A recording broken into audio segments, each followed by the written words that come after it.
اب دوسرا جی، جو قرضے گئے لائبلٹیز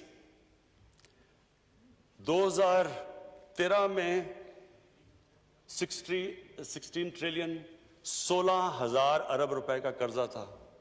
جب ہماری باری آئی تو وہ ٹوٹل لائبلٹی 1,000 ارب پہ پہنچ گئی. سال جو ہم نے جتنی کلیکشن کی وہ پہلا سال ویسی مشکل تھا، آدھا اس کا چلا گیا ان کے قرضوں کی قسطیں، ان کے لیے ہوئے قرضوں کی قسطیں ادا کرنے میں. خود سوچیں کہ اس کے بعد کتنا پیسہ رہ گیا سارا ملک چلانے کے لیے. جو ریزروز تھے ان کے 20 ارب ڈالر کے ریزروز تھے، وہ کریش کر کے 10 ارب ڈالر پہ آگے جب ہمیں گورنمنٹ ملی. اور میں آپ کو یہ بھی بتاؤں کہ حال یہ تھا شروع میں کہ ہمارے پاس پیسے نہیں تھے، جو لائبلٹیز تھیں، جو ایکسٹرنل لائبلٹیز تھیں، ہمارے پاس پیسے نہیں تھے. اسپیکر صاحب دنیا میں گئے، اپنے دوستوں کے پاس گئے، پیسے مانگنے گئے کہ جناب ہمارے پاس ریزروز نہیں ہیں، ہماری مدد کریں. دیکھیں اسپیکر صاحب، میں اس ملک کا سب سے بڑا فنڈ ریزر ہوں. 30 سال سے پیسے اکٹھے کر رہا ہوں. مجھے کبھی شرم نہیں آئی پیسے اکٹھے کرتے ہوئے جب میں پاکستانیوں سے پیسے اکٹھے کرتا ہوں اپنے ملک کے لیے، اپنے ہسپتالوں کے لیے، یونیورسٹی جس میں غریب بچے پڑھ سکتے ہیں. مجھے کوئی شرم نہیں آتی. سیلاب کے لیے، زلزلے کے لیے، تو اپنے لوگوں سے پیسے اکٹھے کر رہا ہوں، شوکت خانم کے لیے. لیکن اسپیکر صاحب جو مجھے شرم آئی جب ہم دوسرے لوگوں سے جا کے اپنے ملک کے لیے پیسے مانگے. میرے ساتھ لوگ، میرے ساتھ ٹیم تھی، شاہ جی میرے ساتھ تھے، اسد میرے ساتھ تھا. دیکھیں آپ جو مرضی کر لیں، آپ کا جتنا مرضی وہ خیر خواہ ہو، دوست بھی ہو، لیکن جب آپ ہاتھ پھیلاتے ہیں نا کسی کے سامنے، اس کی آنکھوں میں ایک لک آتی ہے. اور وہ صرف میرے لیے شرم کی بات نہیں، میرے ملک کے لیے ہے کہ میں ملک جب جا کے کسی سے پیسے مانگتا ہے. اور وہ ہم کیوں مانگ رہے تھے؟ ہمارے پاس پیسے نہیں تھے، ہم ڈیفالٹ کرنے کے سٹیج پہ آئے ہوئے تھے. تو ہم 3 مہینے تو لگے ہوئے، کبھی ایک ملک میں جا رہے ہیں، کبھی دوسرے ملک میں پیسے مانگنے کے لیے. اور اسپیکر صاحب یہ ہماری وجہ سے نہیں تھا، یہ ہمارے ملک کی بدقسمتی کہ ہمارے جو اس ملک میں لیڈرشپ تھی. اب میں آپ کو ذرا مثال دیتا ہوں کہ ایک طرف تو یہ ہمارا حال تھا کہ پیسے مانگ رہے تھے.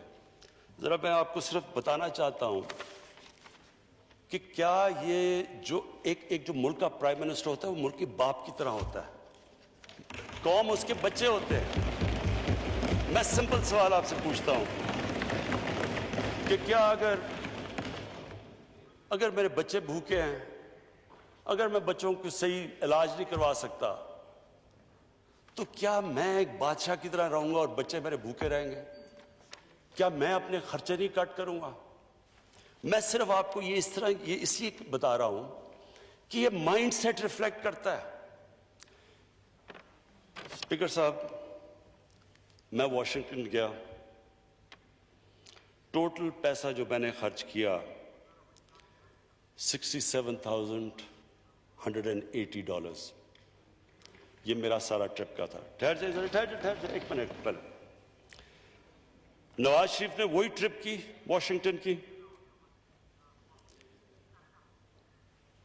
$549,000. آصف زرداری نے وہ ٹرپ کی $752,000.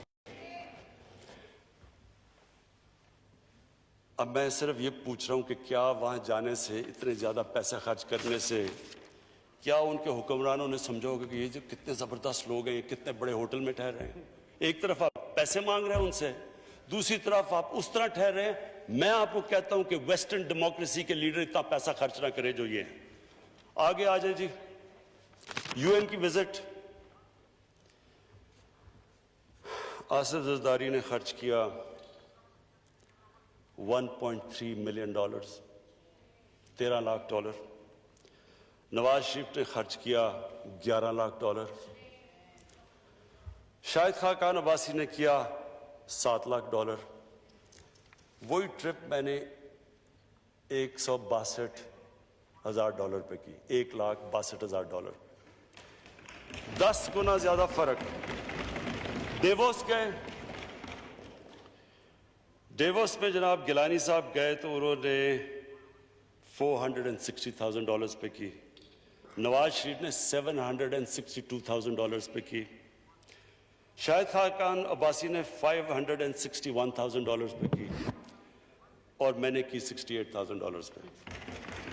میں صرف اسپیکر صاحب، میں آپ کے لیے صرف یہ اس لیے کہہ رہا ہوں، میں صرف آپ کے لیے کہہ رہا ہوں، میں آج یہ صرف پوچھنا چاہتا ہوں کہ کیا جب آپ ایک مقروض ملک جو میں آپ کو بتا رہا ہوں قرضے لے رہے ہیں، اور میں آپ پھر سے کہتا ہوں جب شرم آتی ہے، کیوں مجھے اپنے لیے تو علیحدہ، جو میری قوم وہ کیا سمجھتے ہوں گے ہماری قوم کو، اور آپ کو یقین دلاؤں کہ سب دنیا کو، ساری دنیا کو پتا ہوتا ہے کہ کس ملک کا کیا حال ہے۔ آج تو آپ اپنے موبائل فون پہ بتا دیں کہ کون سے ملک کے کتنے قرضے ہیں، کیا اس کی سٹیٹ ہے، کتنے اس کی کرنٹ اکاؤنٹ ڈیفیسٹ کی۔ تو ایک طرف ہم قرضے لیتے جا رہے تھے، ہماری 10 سالوں میں لائبلٹیز گئیں 6,000 ارب سے 30,000 ارب پہ، لیکن جو لوگ اوپر بیٹھے ہوئے تھے کیا ان کو نہیں پتا تھا کہ یہ ملک ایک ڈالر امپورٹنٹ ہوتا ہے؟ کیونکہ آپ ایک ملک کے اندر کلچر بناتے ہیں، آپ لوگوں کو بتاتے ہیں کہ ہمیں فکر ہے۔ جب میں فکر کرتا ہوں تو مجھے امید ہوتی ہے کہ باقی بھی سارے مجھے دیکھتے ہیں۔ میں نے اگر اپنا یہ جو سٹاف تھا میرا پرائم منسٹر ہاؤس کا، 534 کام کرنے والے تھے، وہ آدھے کر دیے، پیسہ ہم نے کم کر دیے، اور اسپیکر صاحب یہ اور بھی کم ہو سکتے ہیں، لیکن وہ سٹاف آج کل کے زمانے میں ان کو بے روزگار نہیں کرنا چاہتے تھے۔ ہم اور بھی کم کر سکتے ہیں۔ ہر جگہ جب کہ کہیں بھی دنیا میں جب ایک آسٹیریٹی، ایک ملک مشکل میں آتا ہے تو ایک پھر حکمرانوں اپنی اگزامپل سے لیڈ کرتے ہیں، وہ یہ نہیں کرتے کہ خود پیسے اور لوگوں کو کہیں کہ وہ پیسے نہ خرچ کریں۔ آگے آ جائے جی، اسٹیٹ بینک کی بوروئنگ جو ہمیں ملا 6 ٹریلین روپیہ خرچ کیا، 6,000 ارب روپیہ سپریم کورٹ سے لیا، جو ہم نے ختم کر دیا، ہم نے کوئی بورنگ نہیں کی۔ پھر جی جو 70% جو قرضے تھے، 70% وہ شارٹ ٹرم تھے، ہم نے آ کے الٹا کر دیا، ہمارے آج 76% قرضے لانگ ٹرم ہو گئے، ہم نے وہ چینج کر دیا ڈیٹ کا، کیونکہ شارٹ ٹرم زیادہ مہنگے ہوتے ہیں۔ میں صرف یہ یاد کرا رہا ہوں کہ یہ سچویشن تھا کیا۔ سرکولر ڈیٹ انہوں نے 2013 میں ساری سرکولر ڈیٹ 480 یا جتنی بھی تھی انہوں نے واپس کر دی۔ اس کے بعد جب ہمیں ملی گورنمنٹ 1.2 ٹریلین روپیز کی سرکولر ڈیٹ پہنچ گئی، 1200 ارب۔ کانٹریکٹس، اب ہم پھنس کیسے گئے؟ سارے کانٹریکٹس پہلے کے سائن ہوئے ہیں۔ ہمارے دور میں تو مجھے کریکٹ کر دے اگر عمر یوں یہاں بیٹھا ہے، کہ ہمارے دور میں تو ایک ونڈ پاور کے کانٹریکٹ ہیں جو کہ 4 یا 5 سینٹ پہ ہوئے ہیں، باقی تو سارے پرانے کانٹریکٹس تھے۔ تو ایک تو ادھر پھنس گئے، بجلی مہنگی پروڈیوس ہو رہی ہے، بیچ رہے ہیں سستے، بیچ میں سرکولر ڈیٹ آ گئی۔ اس کے بعد گیس کے 15 سال کا کانٹریکٹ ہم نے LNG کا کر لیا، وہ ہم نے تو نہیں کیا۔ اب وہ گیس اسے آدھی قیمت کی بک رہی ہے، اس سے بھی کم، لیکن ہم 15 سال کا ہم نے تو نہیں کیا۔ تو یہ لائبلٹیز کے ساتھ، تو میں یہ صرف پہلے بتانا چاہتا ہوں کہ اس بوجھ کے ساتھ پاکستان ملا تھا۔ جو مجھے یہ بتایا جا رہا تھا کہ جناب یہ تو سارا کچھ کیا، یہ جواب ہمارے سے مانگے جا رہے، جواب تو ان کو دینے چاہیے جو اس سٹیٹ پہ پاکستان چھوڑ کے گئے تھے۔ اب ہم نے کیا کیا؟ ہمارا کرنٹ اکاؤنٹ ڈیفیسٹ، جو میں پھر سے سب کو کہتا ہوں کہ ایک چیز ہوتی ہے جب دنیا آپ کو طرف دیکھتی ہے تو وہ دیکھتی ہے کہ کیا آپ کا کرنٹ اکاؤنٹ سرپلس پہ ڈیفیسٹ پہ۔ 20 ارب ڈالر سے آج 3 ارب ڈالر پہ ہماری کرنٹ اکاؤنٹ ڈیفیسٹ آیا۔ پرائمری ڈیفیسٹ پرائمری ڈیفیسٹ کا مطلب یہ کہ آپ نے اپنے خرچے اور اپنی آمدنی کو بیلنس، نقصان میں فائدے میں ہے، پرائمری مائنس قرضے، یعنی جو آپ نے قرضوں کی قسطیں ادا کرنی ہے، جو قرضے پچھلوں نے لیے ہوئے تھے۔ اس باری ہمارا پرائمری ڈیفیسٹ سرپلس پہ تو نہیں آیا لیکن لیول ہو گیا ہے، ہمارا پرائمری ڈیفیسٹ ختم ہو گیا ہے۔ اور میں سمجھتا ہوں یہ اس لیے کہ ہم نے ساری اپنی آسٹیرٹی کیمپین کی، ہم نے اپنے خرچے کم کیے، میں اپنی ہماری گورنمنٹ کے، ہماری فیڈرل گورنمنٹ کے خرچے کم کیے، ہم نے پاکستان آرمی کو کہا، پہلی دفعہ پاکستان کی فوج نے، یہ دوسری دفعہ ہے کہ انہوں نے ریل ٹرم سے اپنے خرچے کم کیے، جبکہ ہندوستان اپنے خرچے بڑھا رہا ہے، اس لیے کہ سارے ملک نے فیصلہ کیا کہ ہمارے پاس پیسے نہیں ہیں۔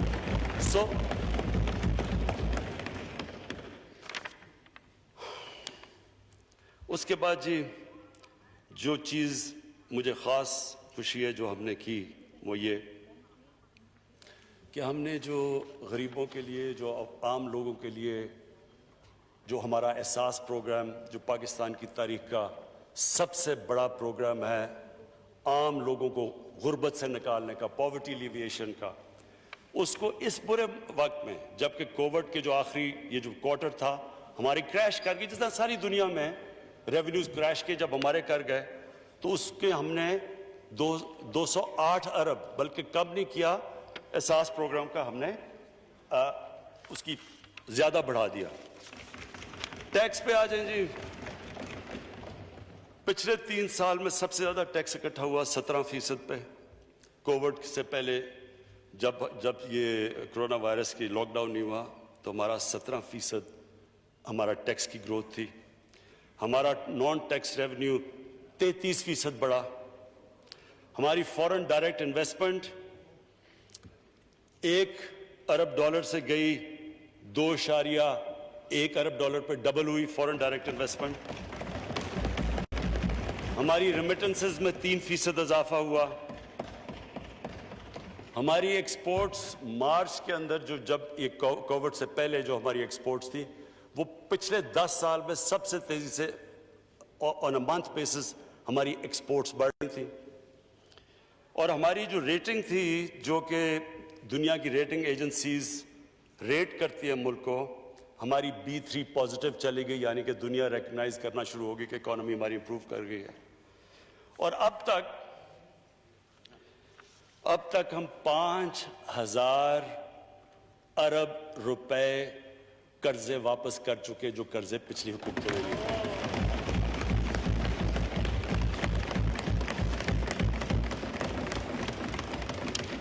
اب جی میں آپ کو وے فارورڈ بتاتا ہوں کہ یہ جو آج کل حالات ہیں، مشکل حالات ہیں، سب جانتے ہیں، ان کی ساری دنیا کو پرابلم ہے، ہمیں اکیلے کو نہیں ہے، تو یہ جو اب حالات ہیں اس کے اندر اب ہم کیا پروپوز کر رہے ہیں؟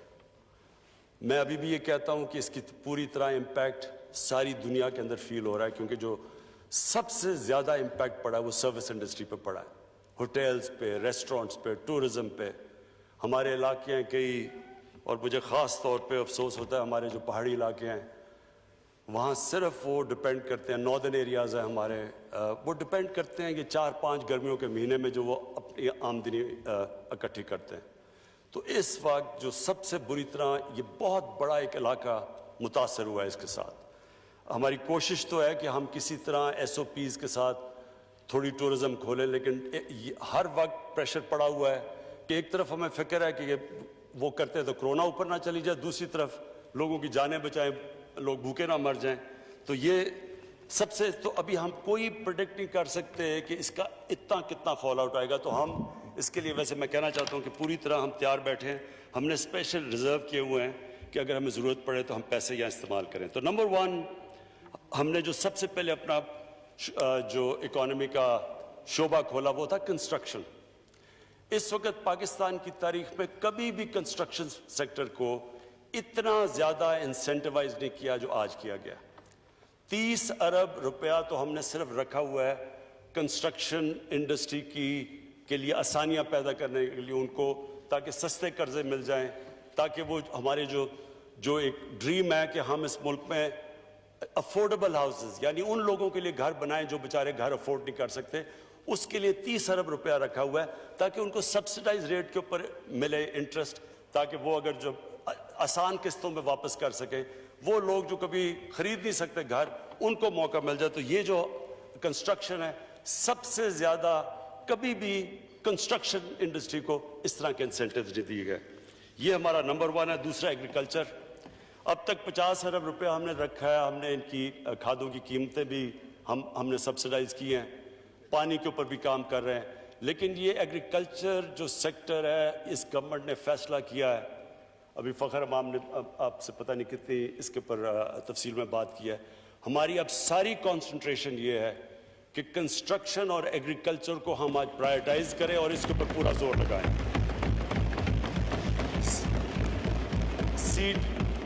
سیڈ ڈیولپمنٹ کے اندر کیونکہ ہم پیچھے رہ گئے ہیں بہت، اور اس میں ہم چائنا کی پوری مدد دے رہے ہیں۔ میں آپ کو کہنا چاہتا ہوں کہ چائنا سے مسلسل ہماری کوشش ہے کہ ان سے ٹیکنالوجی ٹرانسفر کروائی جائے ایگریکلچر سیکٹر کے اوپر۔ ہم نے جو اپنا پی ایس ڈی پی ہے، اس مشکل حالات میں بھی ہم نے اپنا پی ایس ڈی پی کو کم نہیں کیا، اور ہم نے اپنے نان ڈیولپمنٹ ایکسپینڈیچر کے اوپر کٹس ڈالے ہیں، لیکن پی ایس ڈی پی اس لیے نہیں ہم نے کم کیا کیونکہ ہم چاہتے ہیں کہ اس سے اکانومی ہماری چلنی شروع ہو اور لوگوں کو روزگار ملے۔ ہمارا جو تیسرا انڈسٹری کے اندر جب تک ہم اپنی ایکسپورٹس نہیں بڑھاتے، ہم اسی کرائسس کے اندر جو اب تک پھنسے ہیں، یہ کرنٹ اکاؤنٹ ڈیفیسٹ میں پھنسے رہیں گے۔ تو ہم انڈسٹری کے لیے ہزاروں را مٹیریل ہیں جو کہ آپ کو حماد آپ کو بتا دیں گے کہ جن کے اوپر سے ہم نے بالکل ڈیوٹی اٹھا لی ہے تاکہ ہمارا کاسٹ آف ڈوئنگ بزنس کم ہو، تاکہ ہماری انڈسٹری ریوائیو ہو، کیونکہ آپ کو پتہ ہے پاکستان ڈی انڈسٹریلائز ہو رہا تھا، ایکسپورٹ سٹیگنیٹ کی ہوئی تھی، اور ایکسپورٹس کے بغیر دیکھیں نا، یہ بڑی اچھی بات کرتے ہیں کہ جی گروتھ ریٹ آپ کی نیچے آ گئی، کہ آپ ایک 5% پہ گروتھ ریٹ تھی۔ اگر آپ کی گروتھ ریٹ 5% پہ ہے اور آپ کا ریکارڈ کرنٹ اکاؤنٹ ڈیفیسٹ ہے، آپ کی امپورٹ 60 ارب کی ہیں اور ایکسپورٹس 20 ارب کی ہیں، تو وہ تو ملک وہ سسٹینیبل ہی نہیں ہے، وہ تو جانا اس نے کرائسس میں ہے۔ جو بھی دنیا آگے نکلی ہے وہ تو صرف نکلی ایکسپورٹ لیڈ گروتھ کے اوپر ہے۔ آج چائنا کی اسٹرینتھ کے ایکسپورٹس ہیں، ساؤتھ کوریا، جو بھی ٹائیگر آگے بنا تھا ایشین ٹائیگر، اس کی سب سے بڑی پرائیورٹی تھی ایکسپورٹس۔ تو ایکسپورٹس کے اوپر جب تک کہ آپ انسینٹیوائز نہیں کریں گے اپنی انڈسٹری کو تو وہ کمپیٹ نہیں کر سکتی۔ تو ہم ان کے را مٹیریلز کے اوپر بھی ہم نے یہ جو کیا، میرے خیال میں یہ بہت بڑا انسینٹیو ہے۔ اور پھر چوتھی چیز، میں یہ جو اپنا احساس پروگرام ہے، یہ ہمارا سب سے امپورٹنٹ پروگرام ہے، کیونکہ اسپیکر صاحب کبھی بھی کوئی ملک آج تک دنیا میں اوپر گیا ہی نہیں جدھر ایک چھوٹا سا طبقہ امیر ہوتا جائے اور عوام ادھر کی ادھر رہے، غریب رہے۔ یہ جو ہمارا ملک میں امیر اور غریب کے اندر فرق بڑھتا جا رہا ہے، یہ سب سے بڑی امپیڈمنٹ ہے اس ملک کے آگے بڑھنے سے، یہ ہمیں روک رہا ہے آگے بڑھنے سے۔ تو یہ جو ہمارا احساس پروگرام ہے، یہ ملٹی فیسٹڈ ہے۔ ایک تو کیش ہینڈ آؤٹس، یہ جو ہم نے بڑے مشکل وقت پہ جو بچایا ہے لوگوں کو، یہ جو کیش دیا ہے 144 ارب روپیہ، یہ جو یہ ریکارڈ ٹائم کے اندر اتنا زیادہ پیسہ، اتنے زیادہ 1 کروڑ 20 لاکھ خاندان کو اتنے تھوڑے ٹائم پہ اتنا زیادہ پیسہ اور شفافیت سے، کوئی آج نہیں کہہ سکتا کہ کسی نے پولیٹیکل بیسس پہ یہ پیسے بانٹے ہیں۔ اور یہ انشاءاللہ 100، اور یہ ہم اس کو آگے بھی ایکسپینڈ کر رہے ہیں، اور اس کو 1 کروڑ 60 لاکھ خاندانوں تک ہم یہ لے کے جا رہے ہیں۔ جو اسپیکر صاحب، جو دوسری چیز جس کے اوپر مجھے خاص میں سمجھتا ہوں کہ یہ جو میری اور ہماری پارٹی کی ہمیشہ یہ جو ہماری ویژن ہے کہ اس نے جانا ہے ایک فلاحی ریاست کی طرف، تو فلاحی ریاست کے اوپر جو پہلا ہم نے قدم اٹھایا تھا مشکل حالات میں، جس طرح میں نے بتایا اکانومی ملی، پناہ گاہ، اب تک ہم 200 پناہ گاہ بنا چکے ہیں، اور ہمارا پروگرام ہے کہ یہ جدھر بھی لیبر سینٹرز ہے، جدھر بھی مزدور جاتا ہے، جدھر بھی ڈیلی ویجر آتا ہے، اس کے لیے ہم یہ پناہ گاہ بناتے جائیں تاکہ اس کے پیسے بچیں، وہ جب پناہ گاہ میں ٹھہرتا ہے تو اس کو کھانا ملتا ہے وہاں، اس کو کوئی رینٹ نہیں کرنا پڑتا، سڑک پہ نہیں سوتا، وہ نہاتا ہے وہاں. تو یہ ہم پناہ گاہ، ہمارا پورا پلان ہے کہ یہ سارے پاکستان میں ایکسپینڈ کرنا ہے. اور یہ وہ ویژن ہے ایک فلاحی ریاست کی طرف جس کا مجھے خاص طور پہ یہ پناہ گاہ کے اندر جب میں اپنی پارٹی کے لوگوں کو بھی کہتا ہوں کہ جا کے دیکھیں مزدوروں سے بات کریں، پتہ تو چلوائیں کہ آپ کو پتہ چلے کہ عام آدمی کئی دفعہ کن مشکلات کا سامنا کرنا پڑتا ہے. اور اس سے زیادہ عجیب جو میں سمجھتا ہوں کہ جو ہمارا انصاف کارڈ ہے، 1 کروڑ خاندانوں کو انصاف کارڈ ہم پہنچا رہے ہیں. کے پی کے اندر کے پی کی گورنمنٹ نے فیصلہ کیا کہ وہ سارا نچلے طبقے کو احساس کارڈ اور سارا جو فاٹا کا علاقہ ہے ان سب کو احساس کارڈ جس میں 7 لاکھ پہلے 7,20,000 تھا تو وہ 10 لاکھ پہ ہے. 10 لاکھ کا مطلب یہ کہ ایک غریب خاندان جو سب سے زیادہ تکلیف میں ایک گھر ہوتا ہے جب کسی کو بیماری ہو جائے، اور اب یہ کووڈ کی وجہ سے جو ہم کہانیاں سنتے ہیں بہت مشکل میں گزرتے ہیں، تو وہ جو ایک غریب گھرانے کے اندر جب ان کا بجٹ پہلے سے کم ہوتا ہے، پہلے سے وہ مشکل سے اب پیسے کما رہے ہوتے ہیں اپنے بچوں کو پالنے کے لیے، کھانا دینے کے لیے، ایک بیماری ہوتی ہے وہ سارا خاندان چلا جاتا ہے غربت کے نیچے کیونکہ وہ سب کچھ بیچ دیتے ہیں. یہ سب سے بڑی پروٹیکشن ہے کہ غریب گھرانے کے پاس پیسے ہوں وہ جا کے اپنا علاج کروا سکے. اور یہ انشاءاللہ ہم سارا کوریج سارے پاکستان میں کریں گے. پھر جی مجھے بڑا اس چیز پہ فخر ہے کہ ہماری پوری کوشش ہوئی ہے کہ ایک پاکستان میں جو ہماری ڈیولپمنٹ ہو، وہ کئی علاقے پیچھے رہ گئے ہیں، ڈیولپمنٹ تھوڑے سے علاقوں میں چلی جاتی ہے اور ہمارا فاٹا پیچھے رہ گیا، ہمارے بلوچستان کے علاقے پیچھے رہ گئے. تو میں آج یہ جو مجھے اس بجٹ کے اندر سب سے زیادہ خوشی یہ ہے کہ اس کے باوجود کہ ہمارے پاس پیسے کم اکٹھے ہوئے، فاٹا کو انشاءاللہ ہم پوری ایلوکیشن دے رہے ہیں اور ہم بلوچستان کو ریکارڈ مل رہا ہے پی ایس ڈی پی کے اندر، کبھی اتنا پیسہ نہیں ملا. میں آج ادھر سے یہ ضرور کہوں گا اسپیکر صاحب کہ میں ریکویسٹ کروں گا، 4 صوبوں نے اپنی زبان دی تھی کہ جب فاٹا مرجر ہوگا تو وہ اپنے این ایف سی وارڈ سے 3% دیں گے فاٹا کو، کیونکہ وہ فاٹا کے اندر جو تباہی ہوئی وار آن ٹیرر کی وجہ سے تو ان کے بڑے برے حالات تھے، تو ان کی ری ڈیولپمنٹ کے اندر انہوں نے پیسے دینے. میں آج ریکویسٹ کروں گا سارے صوبوں کو کہ اب آپ نے زبان دی ہوئی ہے یہ پوری کریں، کیونکہ اس علاقے میں خاص ضرورت ہے اور خطرہ ہے جو میں اب بات کروں گا اگلے جو میرا جو سبجیکٹ ہے وہ یہ کہ اس وقت ہندوستان پوری کوشش کر رہا ہے پاکستان کے اندر ڈی اسٹیبلائزیشن کی. آج ہندوستان کو سب سے زیادہ یہ جو ایک ایکسٹریمسٹ، ایک وہ گورنمنٹ جو کہ ایک انتہا پسند گورنمنٹ جو بالکل اس وقت ان کا صرف گول یہ ہے کہ کسی طرح پاکستان کو سبق سکھایا جائے اور پاکستان کو گرایا جائے. اوپنلی ان کے تھنک ٹینکس کے اندر اوپن ٹی وی کے اوپر وہ بات کرتے ہیں. تو ادھر سے وہ جو ہمیں خطرہ ہے اور جو انہوں نے کیا بھی آپریشنز وہ کرتے ہیں ہماری سافٹ ویلی یا ادھر سے فاٹا سے. اس لیے بہت ضروری ہے کہ ہم اس کی ڈیولپمنٹ کریں. اور میں صوبوں سے پھر آپ سے ریکویسٹ کروں گا کہ یہ آپ نے پلیج کیا ہوا تھا، یہ ہماری گورنمنٹ آنے سے پہلے، تو آپ کا جب زبان دی تھی اس کے اوپر پوری طرح عمل کیا جائے. میں جی وے فارورڈ کی جو میری صرف میں ختم کرتا ہوں اس چیز کے اوپر، ایجوکیشن کے اوپر. میں آج اپنے ایجوکیشن منسٹر شفقت محمود کو خراج تحسین پیش کرتا ہوں. ابھی میں بتایا نہیں کیوں، میں اس لیے خراج تحسین پیش کرتا ہوں کہ انہوں نے وہ 2 کام کیے ہیں جو مجھے افسوس سے کہنا پڑتا ہے کہ کبھی کسی نے اس کی طرف توجہ نہیں دیا تھی تو ان کی پولیٹیکل ول نہیں تھی.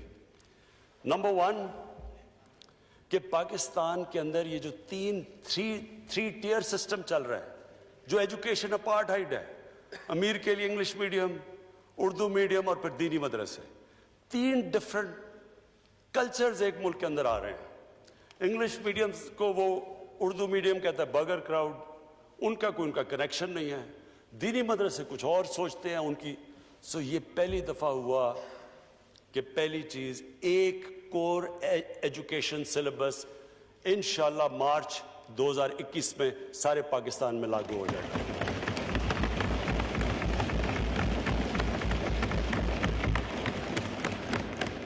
اس میں انہوں نے بڑی کنسلٹیشنز کی ہیں، بڑی مشکل پرائیویٹ سکول سب کو بٹھا کے.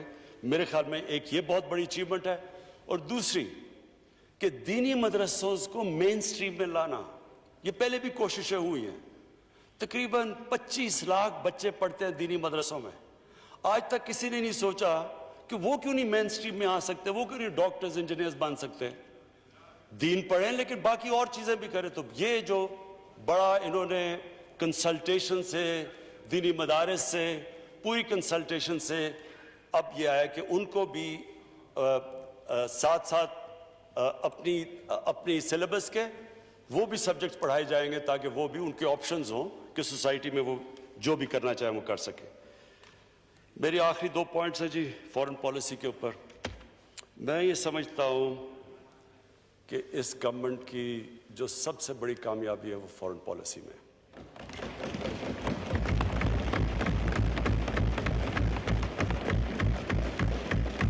اسپیکر صاحب، پہلے تو میں امریکہ کے ساتھ اپنی تعلقات کے اوپر بات کر دوں.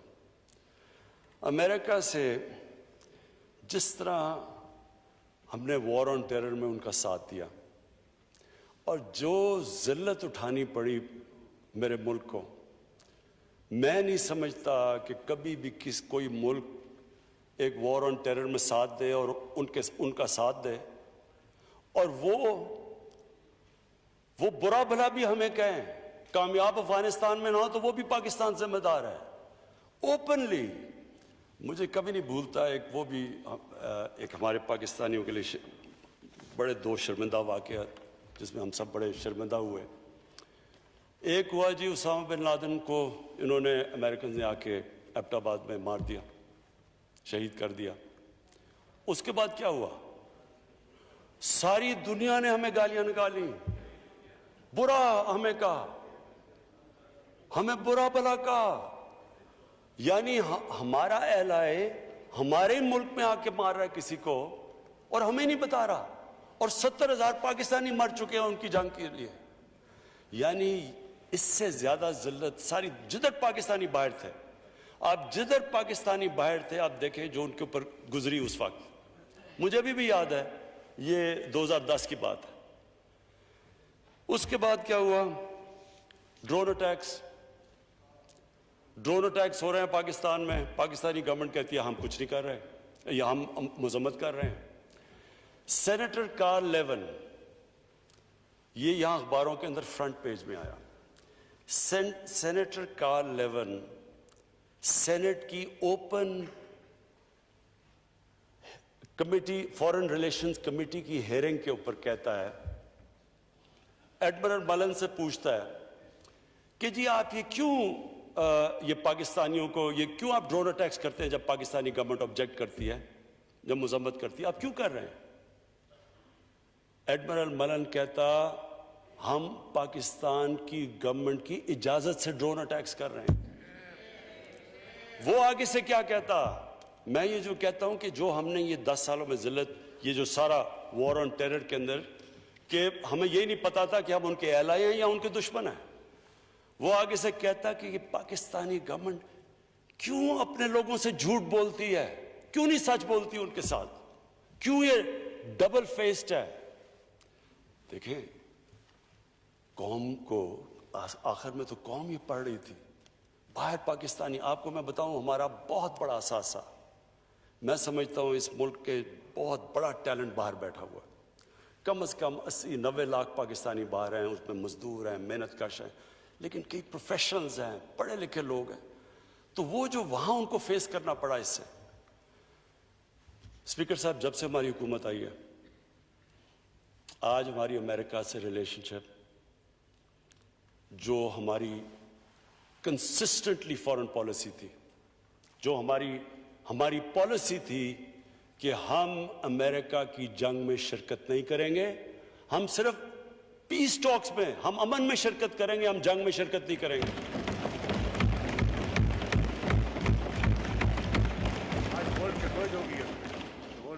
آج یہ تھا کہ ان کا جو سب سے ہارڈ لائن سینیٹر لنڈزی گریم وہ پاکستان آتا ہے اور پاکستان آ کے اسٹیٹمنٹ دیتا ہے کہ جو تحریک انصاف اور عمران خان کہہ رہا تھا there is no military solution, there is only political solution, endorse کرتا ہے.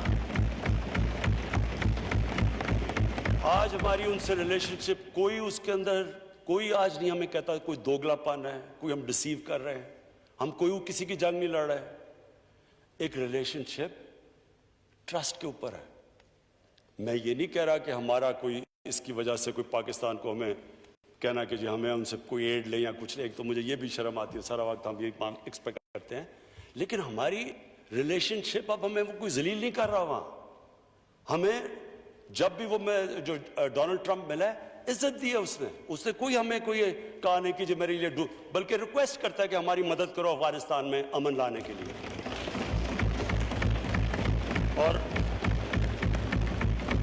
اسپیکر صاحب، میں بڑا آج اپنی حکومت کو، اپنی فارن پالیسی کو، اپنے فارن منسٹر کو، ان سب کو پھر خراج تحسین پیش کرتا ہوں کہ آج سب اکنالج کرتے ہیں کہ پاکستان کا بہت بڑا ہاتھ ہے جو افغانستان میں پیس ٹاکس کی طرف جا رہا ہے، اور دعا کرتے ہیں اللہ سے کہ افغانستان میں امن ہو، تاکہ ہم پاکستان کا اور افغانستان کا بہت فائدہ ہے امن میں، کیونکہ ہمارے ساتھ سارا سینٹرل ایشیا کھل جاتا ہے ٹریڈ کے لیے، اور فیوچر تو ٹریڈ کی ہے. میں جی دو اور جو ہماری فارن پالیسی میں، ایک ہمارے سعودی عربیہ سے بڑے زبردست تعلقات ہیں، ہمیشہ رہے ہیں، انہوں نے مدد بھی کی. دوسری طرف ایران ہمارا ہمسایہ ہے. ہم نے پوری کوشش کی اور کر رہے ہیں کہ کسی طرح سعودی عربیہ اور ایران کے اندر یہ جو پھیلایا جا رہا ہے، اور میں آپ کو یہ یقین دلاتا ہوں کہ یہ ایک ایسے سپوائلرز ہیں، وہ چاہتے ہیں کہ ادھر کانفلکٹ ہو. سارے مسلمان دنیا میں اٹھا کے دیکھ لیں، لیبیا سے دیکھیں، ہر جگہ تباہی مچی ہوئی ہے، سیریا میں دیکھ لیں، افغانستان میں بھی ابھی تھوڑا ٹھیک ہو رہا ہے، صومالیہ. تو وہ چاہتے ہیں کہ یہاں ایک کانفلکٹ ہو جائے. میں بڑے فخر سے کہتا ہوں کہ ہمیں دونوں نے ریکویسٹ کیا، ایران نے بھی ریکویسٹ کیا، سعودی عربیہ نے بھی ریکویسٹ کیا کہ آپ کوشش کریں کہ ہمارے تعلقات بہتر کریں، اور ہم کر رہے ہیں کوشش. حالانکہ اس کے اندر پرابلمز ہیں، کیونکہ اور پلیئرز بھی اس کے اندر وہ چاہتے نہیں. لیکن بات یہ ہے کہ پاکستان آج وہ ملک نہیں ہے جو ہمیں اکیوز کیا جاتا تھا کہ کبھی کسی میں جنگ میں شرکت کر رہے ہیں، کبھی کوئی جنگ، کبھی کسی مسئلے کا حل نہیں ہوتا. ہم وہ ملک انشاءاللہ بنیں گے جو لوگوں کو اکٹھا کریں گے، ملکوں کو، اور انشاءاللہ مسلمانوں کو اکٹھا کرنے کی کوشش کریں گے. میرا آخری فارن پالیسی پہ پوائنٹ انڈیا. دیکھیں جی، میں نے یہاں جب پہلے تو ہم نے کوشش کی ہندوستان سے، آپ سب کو پتہ ہے، کیونکہ میں نے بات بھی کی نریندر مودی سے کہ کشمیر کا ہمارا ایشو ہے تو یہ ہم بات چیت سے حل کر لیں، اور ٹریڈ میں اگر ہمارا کشمیر کا ایشو حل ہو جائے تو بہت بڑی ایڈوانٹیجز ہیں، دونوں ملکوں کو بڑی ایڈوانٹیجز ہیں. غربت اگر کم کرنی ہے تو ٹریڈ آپس میں کر دو. ساری دنیا میں یہ ثابت ہوا ہے کہ جتنی ٹریڈ بڑھتی ہے اتنی اسٹینڈرڈ آف لیونگ اوپر چلی جاتی ہے. ہمیں شروع میں سمجھ بھی نہ آئے کہ یہ ریلیکٹنس بڑی وہاں تھی اور ایک تکبر بھی تھا وہاں. اس کے بعد ان کے الیکشنز آ گئے تو ہم نے سوچا چلیں الیکشنز کے لیے بڑی، وہ پلوامہ ہو گیا، آپ کو یاد ہے، پھر الیکشنز ہو گئے تو ہم نے سوچا کہ الیکشنز سے پہلے اس نے بڑا ٹف سٹانس لیا ہوا ہے، کیونکہ یہ اپنا ہندو نیشنلسٹ، یہ جو اس کا ایجنڈا ہے ان کو خوش کرنے کے لیے، ان کو جوڑنے کے لیے ساتھ کر رہا ہے. تو ہم تب انتظار کیا ہم نے، لیکن جیسے ہی ان کا الیکشن ہوا تو وہ اور ہی طرف ان کی ایروگنس چلی گئی. اور پھر جب 5 اگست کو انہوں نے کشمیر میں یہ جو اللیگلی کشمیر کو انیکس کر کے اور آرٹیکل 370 ختم کیا، تو مجھے یاد ہے یہیں میں نے ایک تقریر کی اور مجھے اپوزیشن نے تنقید کی کہ جی آپ کیا تاریخ کی باتیں کر رہے ہیں، آپ نے تو تاریخ کا سبق بتا دیا. اسپیکر صاحب، اب وہ پیچھے چلے جائیں اس دن تو میں نے وہ کیا کہا تھا.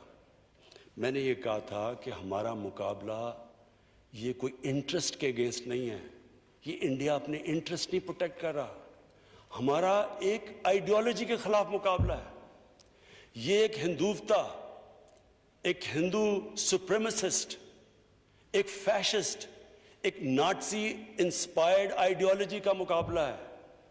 وہ پاکستان کو سمجھتے نہیں ہیں کہ یہ کوئی ملک جس سے کوئی ان کے تعلقات اچھے ہونے چاہیے، وہ ہمیں ایک اس سٹیٹ ادھر دبا کے رکھ جاتے ہیں جو اس وقت ہندوستان میں مسلمان دبایا ہوا انہوں نے۔ تو اسپیکر صاحب میں نے تو یہ تب بھی یہ کہا کہ اس کے بڑے سیریس ریپرکشنز ہیں، کیونکہ یہ جس طرف آپ جا رہے ہیں، اور آپ نے دیکھا ہوگا کہ اب انہوں نے کئی جگہ پہ پاکستان کے کشمیر کو، اپنے آزاد کشمیر کو اندر شامل کیا ہوا ہے، کیونکہ ان کی سوچ کچھ اور ہے۔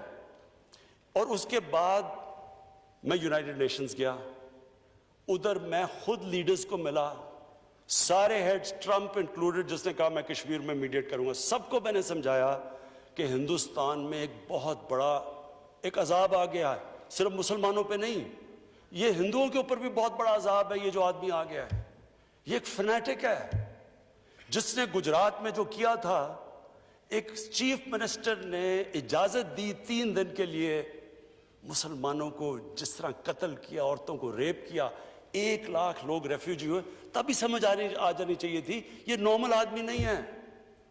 اور میں نے پوری کوشش کی، میں گیا جو امریکہ کا جو سب سے بڑا جو اخبار ہے نیو یارک ٹائمز، جو کہ اوپینین میکنگ اخبار ہے، اس کے سارے ایڈیٹوریل بورڈ کو میں نے سمجھایا چیک کریں کہ یہ RSS کی کیا کنیکشنز تھی نازیز کے ساتھ، ہٹلر کے ساتھ، یہ کیسے ایڈمائر کرتے تھے۔ انہوں نے خود تحقیقات کی۔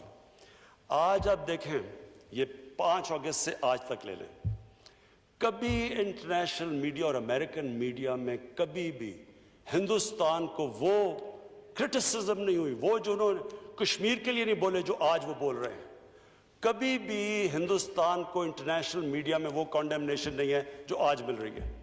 کبھی پاکستان کو آج بنگلہ دیش کے بننے کے بعد یہ پہلی دفعہ ہے کہ پاکستان کو باہر بہتر میڈیا ملتا ہے بنسبت ہندوستان کے۔ 1965 کے بعد یونائٹڈ نیشنز کی سیکیورٹی کاؤنسل میں 2 دفعہ یہ ایشو اٹھایا گیا، اس سے پہلے کبھی ایک ڈیڈ ایشو تھا، اور یہ ہماری بہت بڑی کامیابی تھی اسپیکر صاحب کہ خود وہاں میڈیا سے انٹریکٹ کیا۔ جب میں نیو یارک تھا، یونائٹڈ نیشنز کی سیکیورٹی کاؤنسل میں نے یہ اٹھایا، یہ کشمیر کا، سمجھایا لوگوں کو RSS کا، اور اس سے آج آپ دیکھیں کہ سارے جتنے بھی جو اسٹیبلشڈ ویسٹرن اخبار ہیں، سب کے اندر ان کو جو اب جو یہ RSS کو کہا جاتا ہے کہ جو کیسے انہوں نے تباہی مچا رہی ہے، سیکولرزم کی ختم وغیرہ وغیرہ، تو یہ ایک ہمارا بہت بڑا کریڈٹ تھا۔ لیکن مجھے صرف افسوس سے یہ کہنا پڑتا ہے کہ جب وہ UN سے ہم وہ پورا امریکہ کا ٹور سے واپس آئے اور ہمارا کام تھا کہ اب اس کو اور آگے لے کے جاتے ہیں، تو یہاں ایک ڈرامہ شروع ہو گیا کہ جناب وہ گورنمنٹ جا رہی ہے، کنٹینر آ گیا، سب آ گئے، وہ سارا 1 مہینے کے لیے جو پیک جانا چاہیے تھا کشمیر ایشو کا، انفارچونیٹلی وہ نیچے چلا گیا۔ لیکن میں آپ کو یہ کہنا چاہتا ہوں کہ یہ کشمیر ایشو آج دنیا کے اندر ادھر پہنچ گیا ہے، خاص طور پہ نریندر مودی نے پھر وہ حرکتیں کی، وہ جو اس نے 2 لیجسلیشن پاس کی خاص طور پہ مسلمانوں کو کرنے کے لیے، اور پھر جب ٹرمپ آیا تو ٹرمپ کے دوران جو پروگرام ہوا، جو انہوں نے مسلمانوں کا قتل عام کیا، تو یہ دنیا میں اب ایشو بن چکا ہے۔ اب ہمارا کام ہے، ہم اس پورا پلان کر رہے ہیں کہ اس ایشو کو ہم آگے لے کے جائیں۔ کشمیر ایشو ایک ایسا ہے جی کہ میری جو اپنی سمجھ ہے، ہو سکتا ہے میں غلط ہوں، میرے خیال میں یہ پوائنٹ آف نو ریٹرن پہ پہنچ گیا۔ ہندوستان جو 8 لاکھ فوج وہاں رکھ کے ان کو دبانے کی کوشش کر رہا ہے، یہ انسسٹینیبل ہے، اور اس نے کیا کہ کشمیریوں کو بالکل ایلینیٹ کر دیا ہے۔ اب کوئی بھی لیڈرشپ جو پرو انڈیا ہوگی وہ کشمیر میں چل ہی نہیں سکتی، بندوق کے زور پہ وہ کتنا چلے جائیں گے، 80 لاکھ لوگوں کو اس طرح دبا کے، یہ انسسٹینیبل ہے۔ اور میرے خیال میں کہ یہ انشاءاللہ یہ کووڈ کے بعد یہ جب یہ ختم ہوتی ہے تو یہ اب رک نہیں سکتی موومنٹ۔ میں آخر میں جی میں آخر اپنی کنکلوڈ کرتا ہوں تقریر. اسپیکر صاحب, کوئی بھی قوم ایک ویژن کے بغیر نہیں چلتی. وہ سیئنگ ہے کہ نیشنز وداؤٹ اے ویژن ڈائی. اس ملک کی ایک ویژن ہے. یہ کسی ویژن کے لیے ملک بنا تھا. یہ آپ فاؤنڈنگ فادرز کی سب کی سٹیٹمنٹس پڑھ لیں تو وہ ساروں نے ایک اسلامی فلاحی ریاست, اور جب اسلامی فلاحی ریاست کی بات کرتے ہیں تو وہ ہمیشہ 1500 سال کی تاریخ میں مسلمان مدینہ کی ریاست کی طرف دیکھتا ہے. میری اور میری پارٹی کی وہ ہے ویژن کہ ہم نے پاکستان کو مدینہ کی ریاست کے اصولوں پہ کھڑا کرنا ہے. اب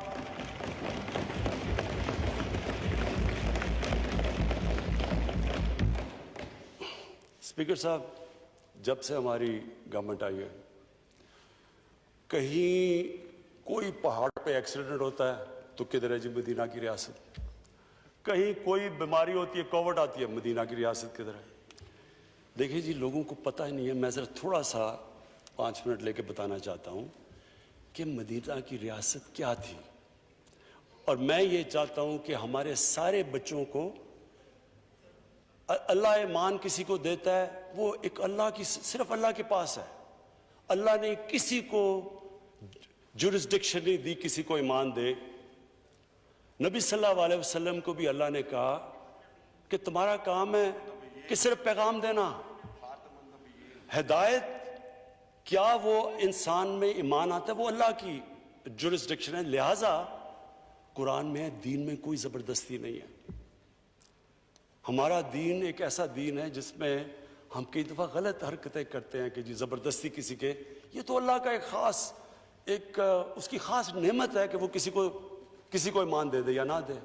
لیکن ہمارے یوتھ کو پتہ ہونا چاہیے کہ اس بیسس یہ اسٹیٹ بنی کیوں تھی. علامہ اقبال کی کیا ساری فلسفی تھی. قائد اعظم جس کو لوگ اور طرح دیکھتے جی بڑے لبرل آدمی تھے, قائد اعظم کیوں کہتے تھے کہ ہماری کانسٹیٹیوشن اس وقت کہتے 1400 سال پہلے بنی تھی مدینہ میں. ایک مدینہ کی ریاست کے کئی اصول تھے. نمبر 1 انسانیت تھی. دنیا کی تاریخ کی پہلی فلاحی ریاست بنی تھی. ایک اسٹیٹ نے ذمہ داری لی تھی اپنے غریب لوگوں کی, اور وہ جو پیٹرن فالو کرتا ہے, اور جو بھی میرا یہ کنٹینشن ہے آج اسپیکر صاحب, جو بھی مدینہ کے ریاست کے اصولوں پہ چلے گا وہ قوم اٹھ جائے گی, چاہے وہ مسلمان ہو یا نہ ہو. آج اسپیکر صاحب چائنا, اور میں یہ بڑا فخر سے کہتا ہوں کہ ہمارے سب سے بہترین تعلقات چائنا سے آج ہیں. اور میں اسی کو کہتا ہوں کہ ہم جو چائنا کے ایکسپیرینس سے ہم سیکھ سکتے دنیا میں اور کسی ملک سے نہیں سیکھ سکتے. چائنا نے وہ کیا جو مدینہ کی ریاست میں ہوا. ہمارے نبی صلی اللہ علیہ وسلم نے کمزور طبقے کو اوپر اٹھا کے ایک عظیم قوم بنا دی.